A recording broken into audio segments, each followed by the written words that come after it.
Les pirates ont perdu, se sont félicités début juillet les eurodéputés français en votant le rapport de leur jeune collègue allemande Julia Reda.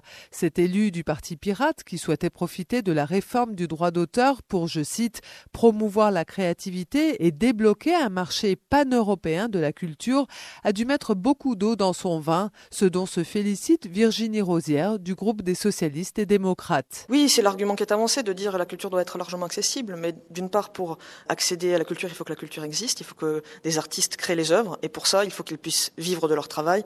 Et en prônant la gratuité et en minant le droit d'auteur comme c'était l'intention au départ, ce n'est pas la culture qu'on favorise, ce ne sont pas non plus les consommateurs, puisque s'il n'y a plus d'œuvres, les consommateurs n'auront plus vraiment de culture à laquelle accéder. Ce sont surtout les intermédiaires du net, les gens de l'Internet qui, aujourd'hui, font énormément d'argent mais ne participent pas au financement de la création. Une juste rémunération et une protection des intérêts des créateurs comme des usagers, c'est ce que prône aussi Jean-Marie Cavada du groupe Alliance des démocrates et des libéraux pour l'Europe, vice-président de la Commission des affaires juridiques, qui rappelle que la culture représente surtout un marché conséquent à défendre. L'économie artistique européenne est de 536 milliards d'euros chaque année et emploie 7 200 000 personnes, dont une majorité de jeunes. Par conséquent, quelle est la nécessité de ficher en l'air un système qui marche bien? Je ne la vois pas. Et puis deuxièmement, je vois bien qu'il y aurait un très grand danger, c'est-à-dire ouvrir le continent européen aux très grands blockbusters américains qui ont déjà fait leurs recettes et leurs bénéfices sur le continent américain avant de venir en Europe.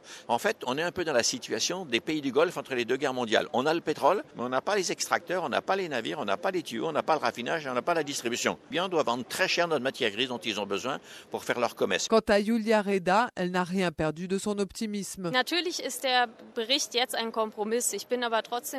sûr que mon rapport est le fruit d'un compromis, dit-elle, mais j'en suis satisfaite, il va dans la bonne direction, une meilleure harmonisation des législations et davantage de droits pour les usagers. Elle espère néanmoins que les 28 finiront par mettre fin aux exceptions et dépasser leurs différences, par exemple en ne bloquant pas l'accès à certains sites selon le pays européen dans lequel on se trouve ou en appliquant les mêmes règles pour le téléchargement illégal.